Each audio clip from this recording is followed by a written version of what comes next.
ils font de la sorcellerie. C'est du famela juridique. Ah bon? Ils font de la sorcellerie, c'est-à-dire ils disent que non. Vous dites que c'est du famela Je dis juridique. que c'est du famela juridique. En réalité, ces gens sont extrêmement malhonnêtes. Je vais vous lire un extrait de ce que le professeur Maurice Kamto, dans un article avec le docteur James Mwanga Kobila, qui est aujourd'hui professeur aussi, disait. L'article est intitulé « Nullité du mandat impératif et d'échéance des élus », Lex Lata, novembre 1996. Lex Lata, c'est une revue qui a été créée par le professeur Kamto. Un extrait. Comme en étant d'accord avec la proscription du mandat impératif, il convient d'indiquer le fait qu'un candidat ait été élu sur la liste de tel parti plutôt que de tel autre n'est pas totalement indifférent.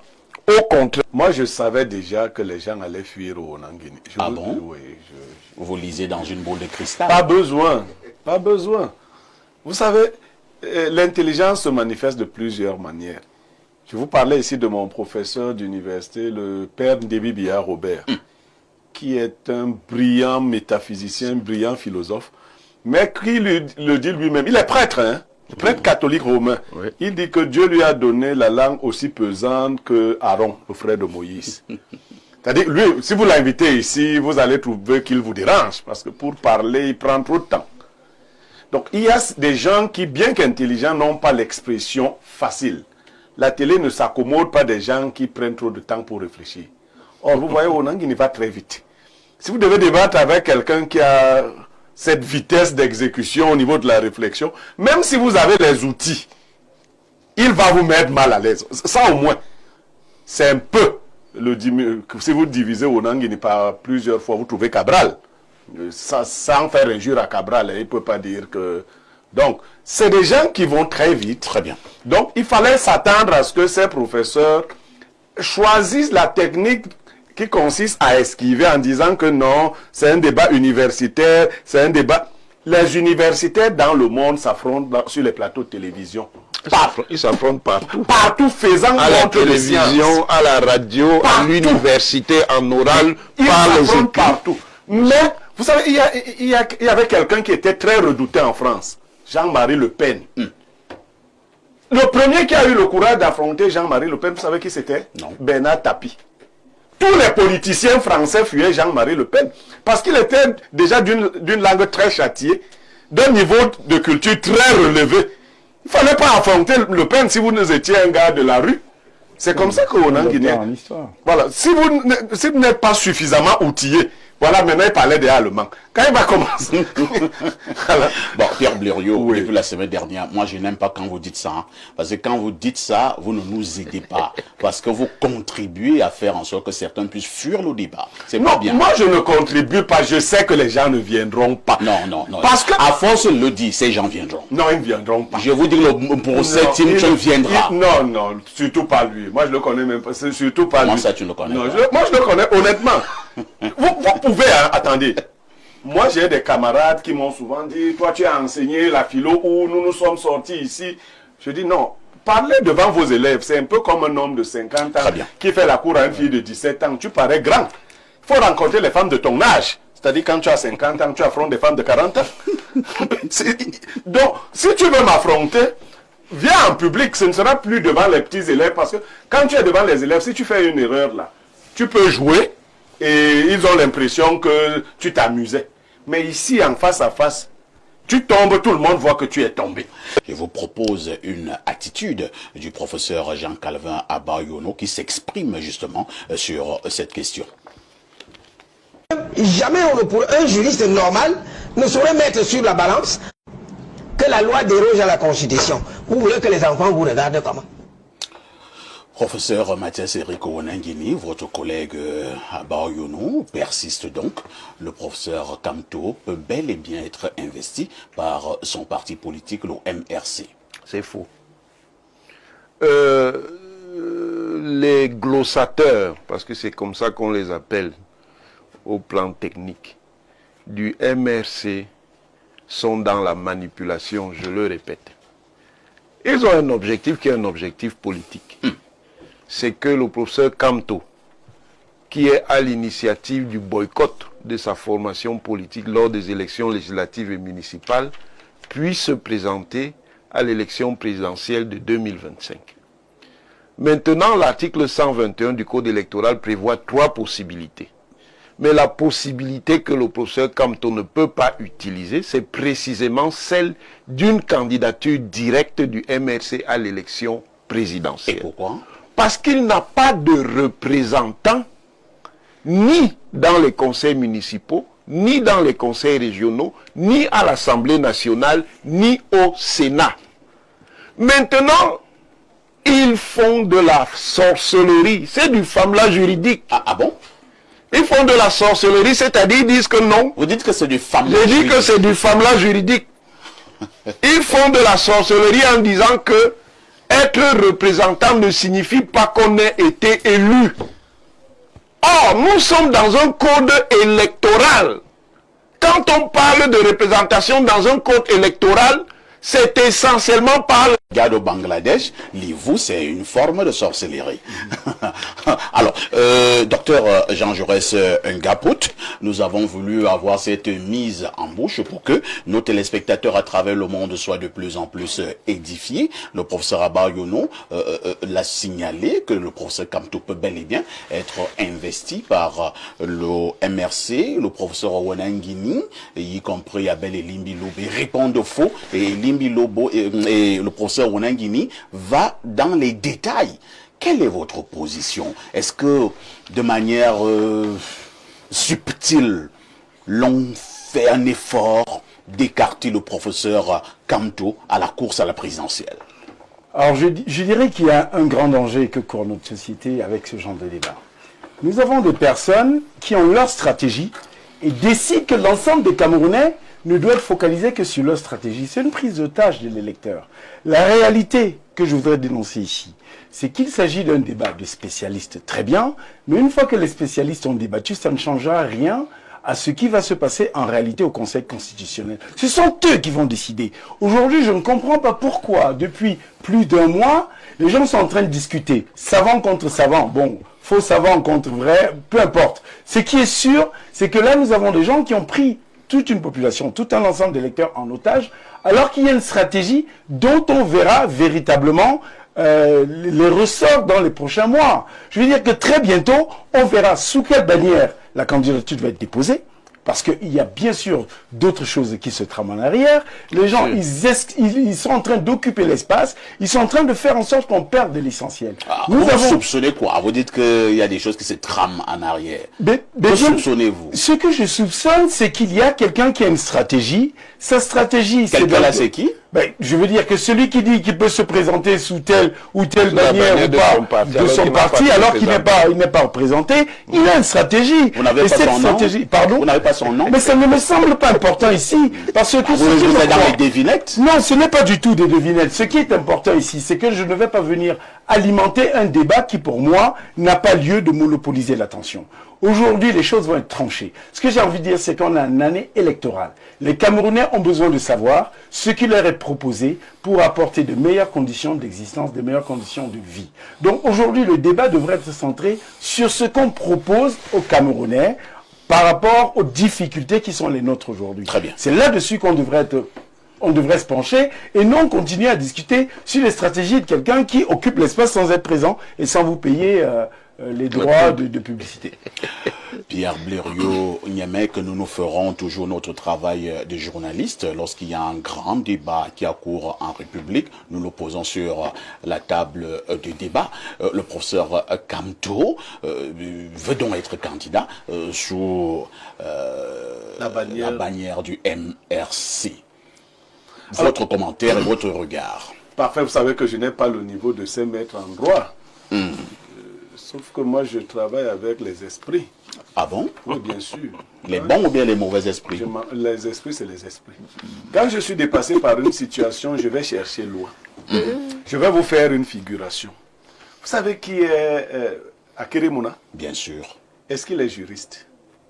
Je ne sais pas. Est-ce qu'Akere Mouna, au moins, lui, il est juriste? Il a bien évidemment. Juriste de haut vol?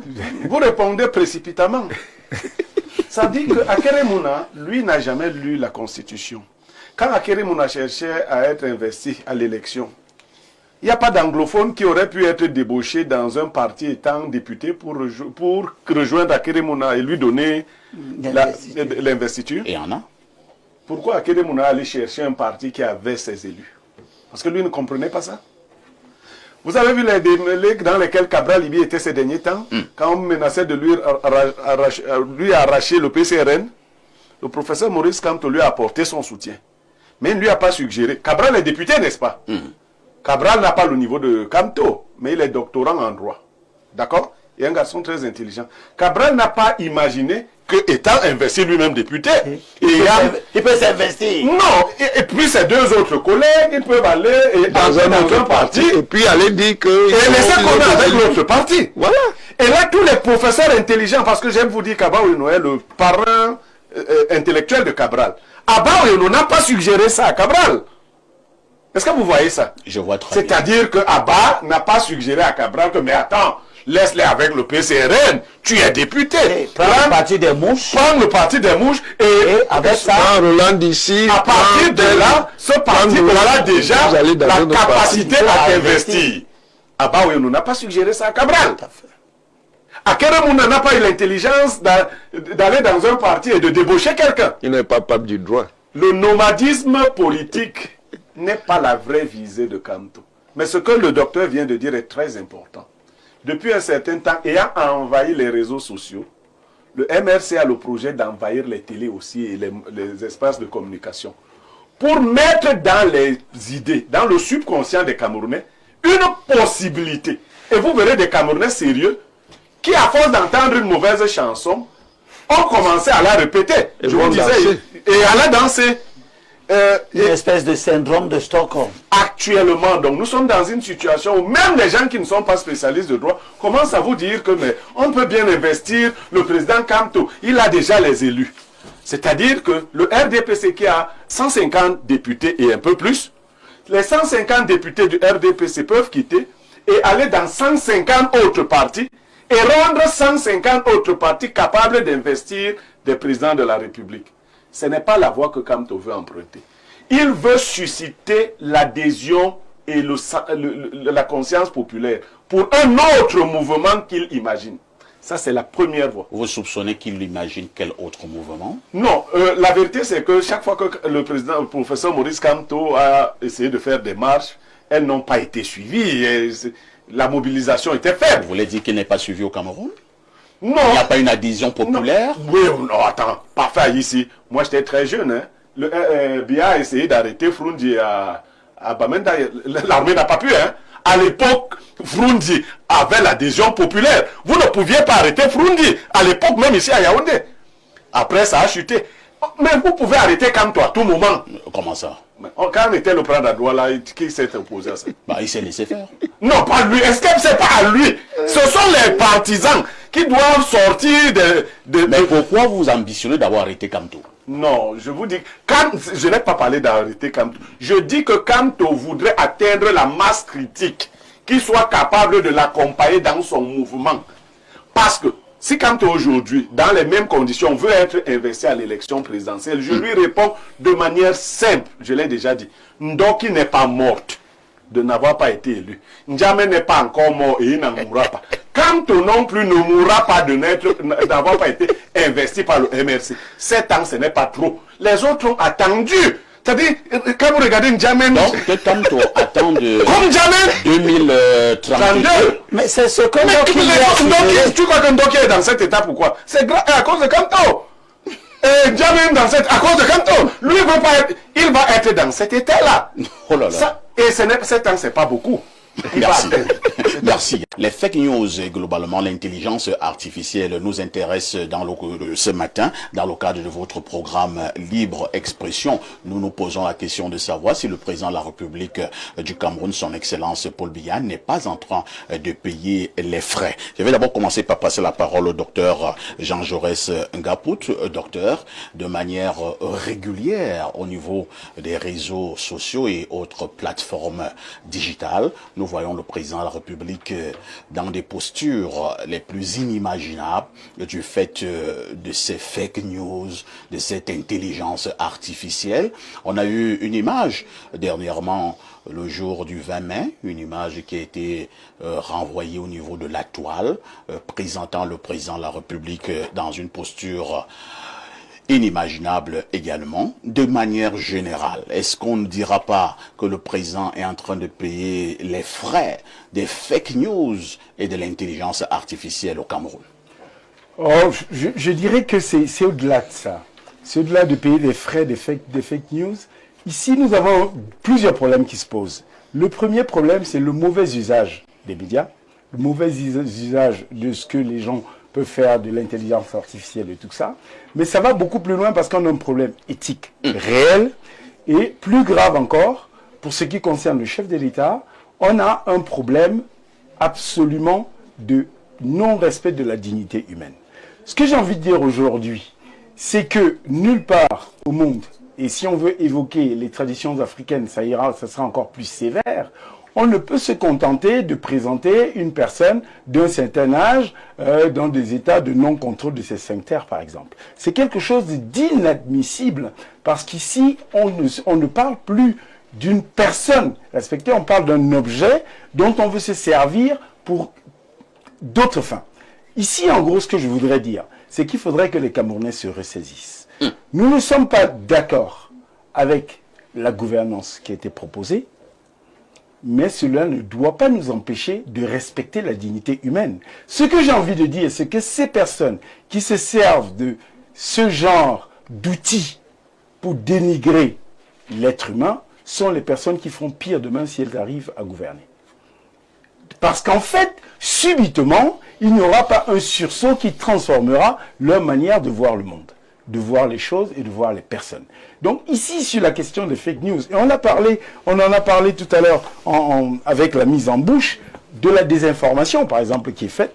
Et comme disait M. Bieroniemiec, à la fin, les gens vont commencer à réciter quelque chose de faux en pensant que c'est vrai. Et c'est pas de la mésinformation, parce que celui qui transmet cette information sait parfaitement quelle est la vérité. Donc c'est la désinformation. Et ici, nous avons la désinformation au service du mépris de la dignité humaine, quelque chose d'inacceptable. Merci, docteur Ngaput. Abel Elindi Lobé, nous avons eu une dernière image par décence. Je ne veux pas la décrire en télévision. Est-ce que, parce que nous ne partageons pas les mêmes idéaux sur le plan politique, nous devons nous lancer à un dénigrement de l'institution qu'est le président de la République? Premièrement, je ne suis pas d'accord avec vous. Cette image n'a rien d'indécente. Vous aurez dû la publier pour que nous interrogions ceux qui l'utilisent, l'instrumentalisent. Non, pas vraiment, pas du tout. Alors, comme c'est vous qui décidez de ce que nous devons voir, je suis outré.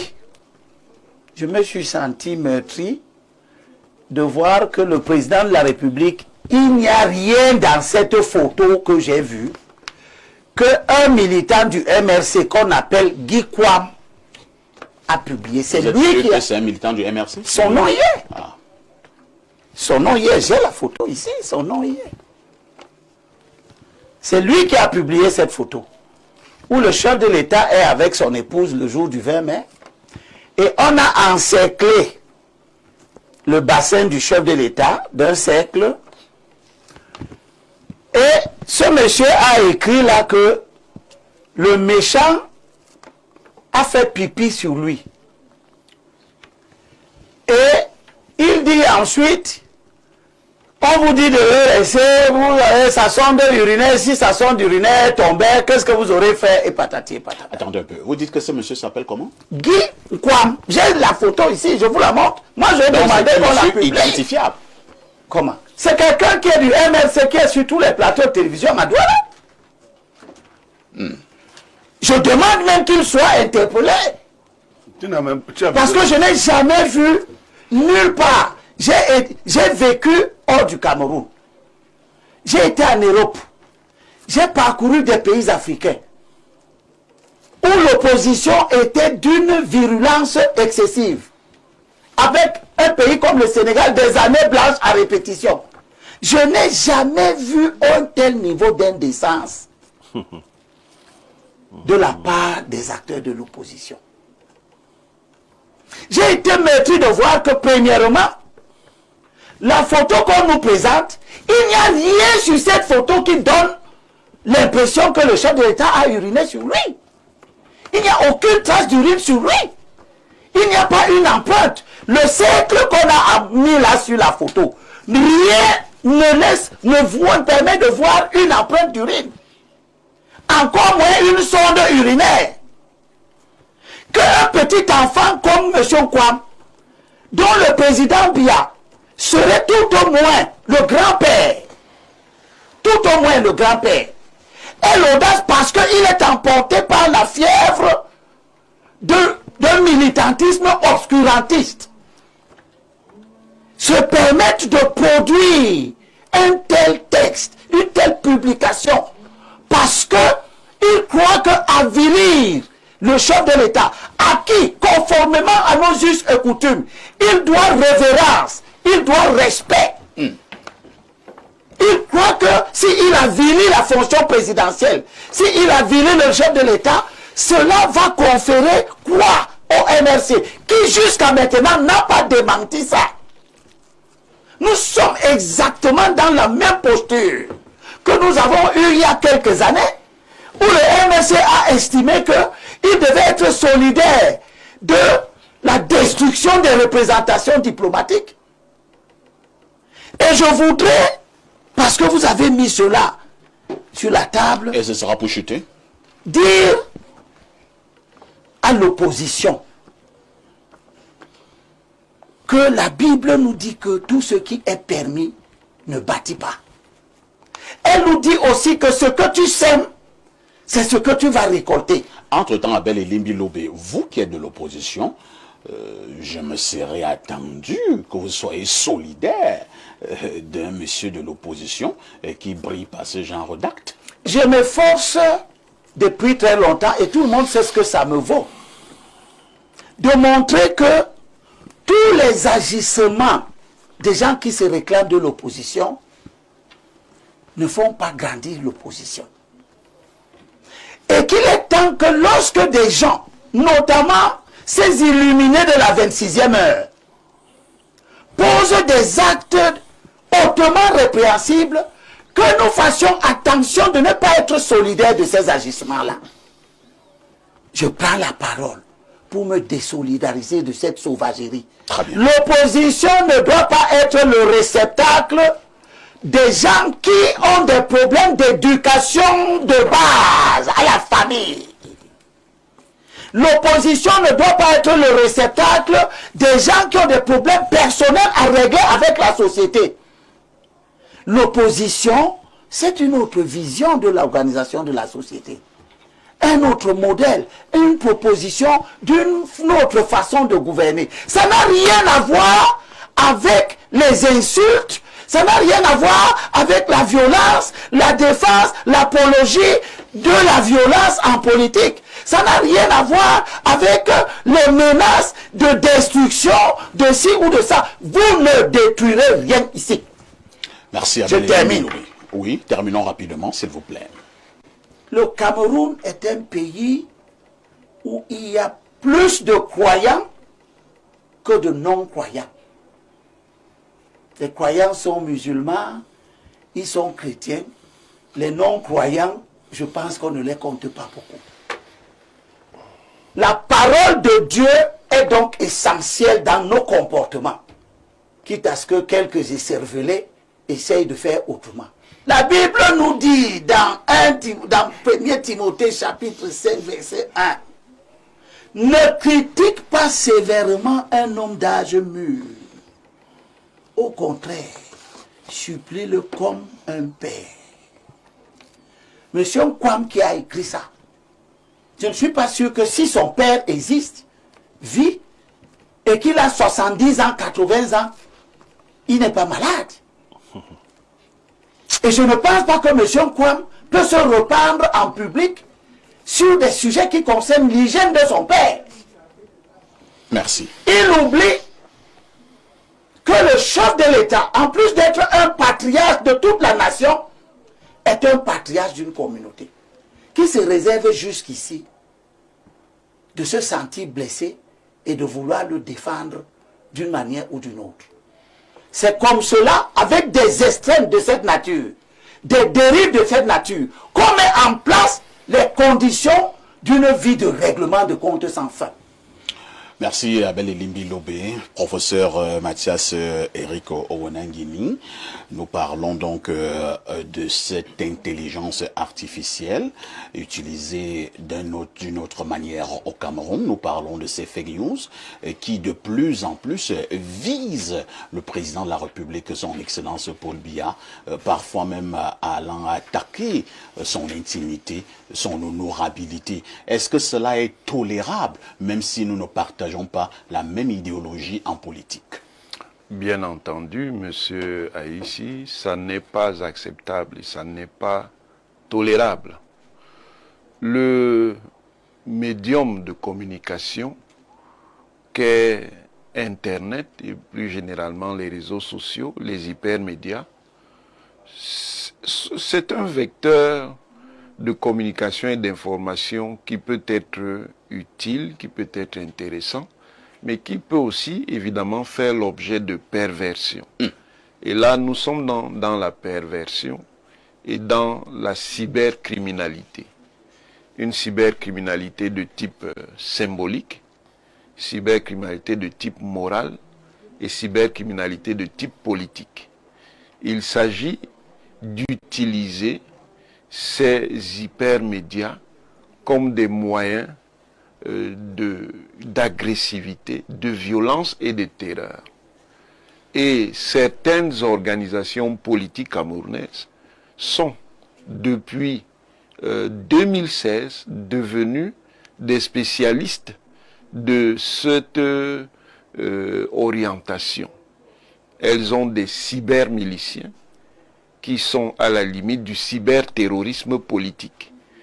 Ce sont eux qui utilisent, vous allez voir aujourd'hui sur les réseaux sociaux, beaucoup de fakes qui relèvent d'une véritable logique de désinformation. C'est quelque chose qui est organisé, ce n'est pas le hasard, ce n'est pas spontané. Bien entendu, non seulement le système gouvernant et le régime sont visés, mais particulièrement l'institution qu'est le président de la République. Comme cette institution est incarnée par le président Paul Biya, il est donc victime de beaucoup de ces attaques qui sont complètement déréglées. Ce n'est pas acceptable. Vous l'avez dit, hein, je vous relance, professeur Owenangini. Abel Elimbi Lobé a identifié le monsieur, il dit qu'il s'appelle Guy Kwam, c'est ça? Oui. Et qu'il est militant du MRC. Alors, pourquoi le MRC tarde à se désolidariser d'une action venant d'un de ses militants? Parce que la photo a fait le tour du monde. Ça fait partie de leur stratégie. Cela signifie que le MRC est d'accord avec cette manière de fonctionner? Oui, bien entendu. C'est une stratégie de la tension. Quand tout à l'heure on avait le débat sur la question du mandat impératif nul qui justifierait une candidature directe du MRC à l'élection présidentielle, tout ça c'est dans un ensemble, c'est un module d'un ensemble qui vise à provoquer la tension. Parce que le chemin qu'on essaie de construire, c'est un chemin insurrectionnel. Vous insistez? J'insiste. À plusieurs reprises déjà dans cette formation politique solidaire, on a tenté le raccourci insurrectionnel. Et on se prépare à nouveau à le faire. Et les traces sont là. Vous avez bien entendu le leader de cette formation politique vous dire que ça peut m'arriver que le pays va seulement rester avec les survivants. C'est-à-dire, autrement, s'inscrit dans un scénario apocalyptique qui est évidemment générateur de violence. Est-ce qu'ils savent ce que ça peut coûter à un pays comme le Cameroun? Le Cameroun est un pays extrêmement délicat. Et ses voisins. Il se met, et ses voisins évidemment, docteur Ngapout, il se met la violence au niveau national, mais ce serait infernal. C'est complètement irresponsable, quelles que soient les divergences politiques qu'on peut avoir, d'envisager un tel scénario. Très bien. On veut donc construire cela. Et évidemment, le président Paul Biya, c'est le principal obstacle, puisqu'il a ce qu'on convoite, la position présidentielle. Il faut donc le détruire par tous les moyens. On l'a déjà tué de multiples fois. C'est un mort, il meurt, il ressuscite. Même Jésus ne peut plus lui faire concurrence parce que lui, il est déjà mort à plusieurs reprises et il a ressuscité. Cela n'est pas sérieux, monsieur Haïssi. Et ça pose non seulement un problème d'éducation, ça pose un problème psychiatrique. Ça pose un problème psychiatrique, pourquoi? Parce que les mêmes qui manifestent ainsi de l'irrespect vis-à-vis d'une personnalité comme le président Paul Biya, qui est non seulement patriarche par sa fonction institutionnelle qu'il occupe, qui est patriarche par son âge, qui est patriarche par sa réception communautaire, qui est patriarche de sa grande famille, qu'on lui manque de respect, quand en même temps, et c'est là la dissonance cognitive, on respecte ses propres patriarches. Quand on est civilisé, si on respecte ses propres patriarches et matriarches, il faut respecter les patriarches et les matriarches des autres. Merci, professeur Owenangini. Pierre Blériot-Niamek, ce matin, nous avons voulu poser ce problème sur notre table de débat parce que nous avons eu le sentiment que ça va de plus en plus dans tous les sens. Est-ce que nous n'avons plus de respect même pour des personnes âgées? Non, ne nous mettez pas, ne mettez pas nous. Demandez si il, tel, non. Que c'est quoi, ne nous dites pas nous. Elie Bilobe vous a dit, lui il a les anciens versets bibliques. Mais il y a des noms. Dans la Bible, Noé a bu et est devenu ivre. Il avait plusieurs enfants. Et l'un d'eux a découvert sa nudité. Les autres ont couvert leur père, mais il y a un qui a découvert la nudité de son père. Qui était ivre. Il en a pris une malédiction. Son père avait mal fait de boire, de devenir ivre. Mais Dieu l'a maudit. Quoi, mais maudit? Ah bon? Oui, mais bien sûr, et tous ceux qui découvrent la nudité de leur père, un enfant bien éduqué ne peut pas parler de la nudité de son parent. Aussi, donc ne nous mettez pas, nous avec, moi je suis pas avec. Non. Et vous savez, Maurice Kamto, officiellement, a 71 ans. Officiellement. Âge apparent, peut-être 75. Je dis, parce que je connais quelqu'un qui a 71 ans, qui est né en 54. Empreinte urinaire sur le pantalon du président. Nous sommes dans le délire le plus total. Merci, professeur Owenangini, en quelques secondes. Oui, en quelques secondes. Ça me rappelle justement un intellectuel et un universitaire de la même veine idéologique qui s'était précisément moqué de la même manière indécente du professeur Maurice Kamto lui-même, en l'accusant précisément, lorsqu'il était transféré de Douala au Yaoundé, d'avoir fait pipi sur lui. Ce n'est pas sérieux. On ne fait pas les choses comme ça. C'est Ghana. C'est compris, hein. Vous êtes toujours en direct sur Info TV. Nous marquons. Mais Ghana a dû voir dans ses publications que ça n'avait pas emporté l'adhésion de personnes, même pas des gens qui sont contre Maurice Kamto. C'est compris. Nous marquons une